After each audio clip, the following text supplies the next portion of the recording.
This is a brief, I'm going to call it mini lesson on scientific notation and standard notation. This is something, especially in science, that we need to be able to do because sometimes we have big numbers that have lots of zeros in them, and not only can those zeros get confusing if you're trying to count them and it's easy to make a mistake, it's also a lot of writing. It takes up a lot of space. Likewise, some numbers can be so tiny and have so many leading zeros, they take up a lot of space too, and again can be confusing. So think of scientific notation just as a shorthand method.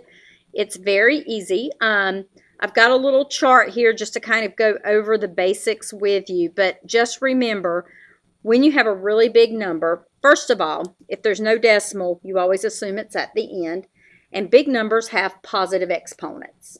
And you're always going to move your decimal place towards your left. With very tiny numbers, and those are going to be easy for you to recognize, you're typically going to have lots of leading zeros. Your exponent is going to be negative, and you're always going to move your decimal place towards the right. So these are super easy to work with. The number of hops is going to be your exponent. Now, as a general rule, I will tell my students in this class to round 2 places past the decimal.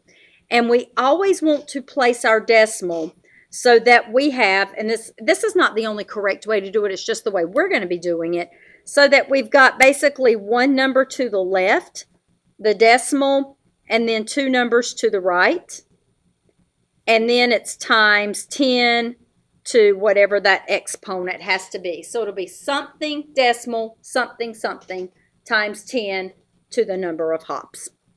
And I think all of you have got a good handle on this now. I know we've practiced some, but we're just going to kind of wrap it up today. And now you'll have an official recording of a lesson. And if you ever need to look back at it, you'll have this resource.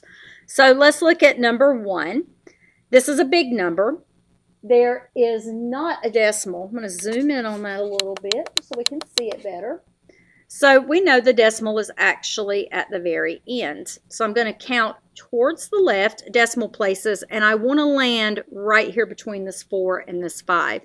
So if I start here, there's 1, 2, 3, 4, 5, 6, 7, 8, 9, 10. It took me 10 hops. So I'm going to say 4.50 times 10 to the 10th. Number 2, now we have a very tiny number, and the only difference is going to be I'm going to move my decimal place to the right, and I'm going to have a negative exponent. Same concept. I want to stop right here because I want to have 1 non-zero to the left, and then I'm going to have 2 to the right. And when I round this to 2 decimal places, these are the 2 I'm going to keep. But what's going to happen to that 3 because it's followed by a 7? How is it going to round? Good. It's going to round up. So we're going to move our decimal 1, 2, 3, 4, 5, 6, 7. So 6.54 times 10 to the negative 7, and that negative indicates that I have a very small number. All right, number 3. Again, I'm going to go to the right. I want my decimal to stop right here, and if you even kind of just want to mark that spot so you remember, that might be helpful to you. So here we go. 1, 2, 3, 4, 5, 6, 7 hops. 5.32 times 10 to the negative 7. Now we have a really big number, and no one's going to want to write all these zeros. This would really be a hassle. It would take up a lot of space, and you've probably got a lot of places where you could make a mistake on this trying to keep up with all the zeros. So this is a great example of where you would most definitely want to use scientific notation. I'm going to stop my decimal right here because I want that 1 number to the left, okay? And that 5 might be confusing, but you want to move past that 5. You want to make sure you're all the way over here at the end.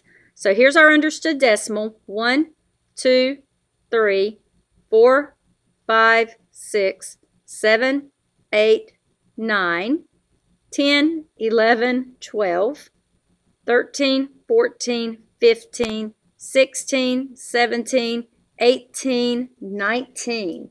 So 9.05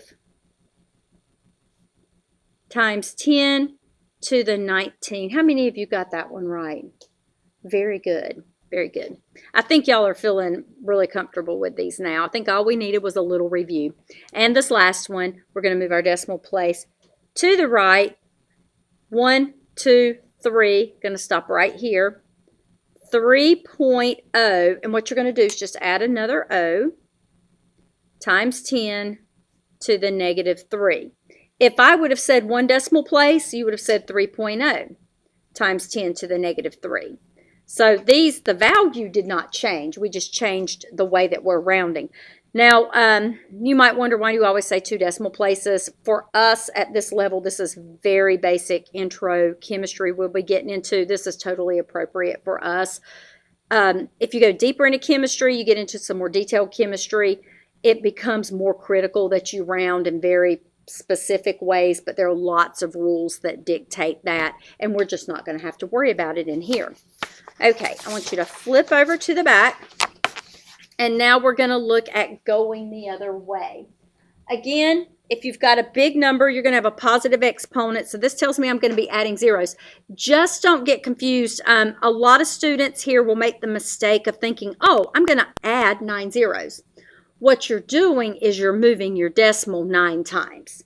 So this is the number of places you're moving your decimal, not the number of zeros you're adding. And if you see a positive exponent, you're going to move your decimal this way.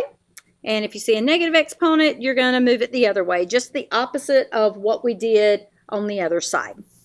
So a lot of times people find it helpful to maybe jot this out to the side. So I'm just going to write 3.32. So I've got that in front of me, and I know I need to move my decimal 14 times towards the right.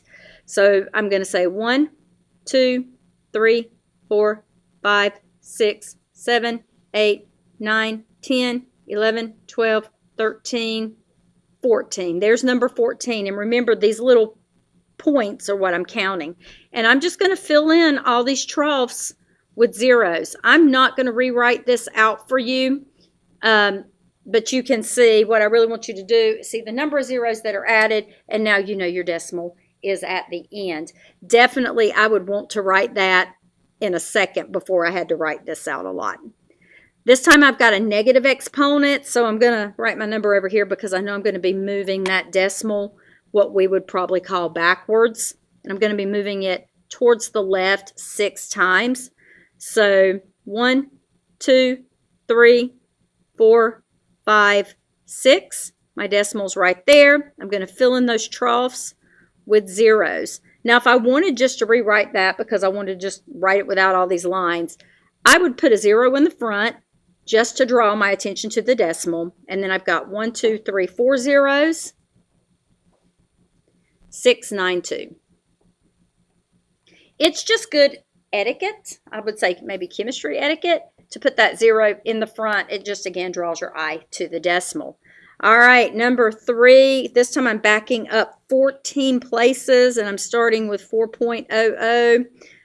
1, 2, 3, 4, 5, 6, 7, 8, 9, 10, 11, 12, 13, 14. There's my new decimal. Again, you would just add 1, 2, 3, 4, 5, 6, 7, 8, 9, 10, 11, 12, 13 zeros in front of that 4. And that makes sense because that first decimal place you hopped got you past the 4, and then the rest are going to be adding your 0. So it makes sense you're adding 1 less 0 than that number. Number 4, 5.22 times 10 to the 3rd. This is actually a number, it's probably not quite as critical that you would want to write that in scientific notation versus standard notation. Some numbers, it's almost more work to write scientific notation, but again, sometimes there are reasons we would need to do that. Probably not anything you will encounter in this class. We're going to move our decimal 3 times. 1, 2, 3. So basically, I'm just adding a 0 to the end, so that's 5,220. And we know that decimal's understood. You can write it if you want to. Number 5, 8.75 times 10 to the 18. We're going to move 18 places towards the right. 1, 2, 3, 4, 5, 6, 7, 8, 9, 10, 11, 12, 13, 14, 15, 16, 17, 18. You would fill in all those little troughs with zeros. I'm not going to count all those out. That should be about 16 more zeros, I think. Okay. And this last one, 5.49 times 10 to the negative 16. This time you're moving your decimal 16 places to the left, which really just means you're going to be adding, because once that's your first decimal place, you're adding 15 more zeros in front. So 1, 2, 3, 4, 5, 6, 7, 8, 9, 10, 11, 12, 13, 14, 15. And there you go. Obviously that decimal's gone now. So that can be a little bit tedious, but hopefully it's not difficult. You've just got to keep up with your counting. Does anybody have any questions about scientific notation versus standard notation? Anything I can answer for you? Okay, I'll continue to put a few here and there on warm-ups, and you'll start seeing these in the math when we get into our metric conversions. So I think you're going to get lots of practice. If you run into any issues, just let me know.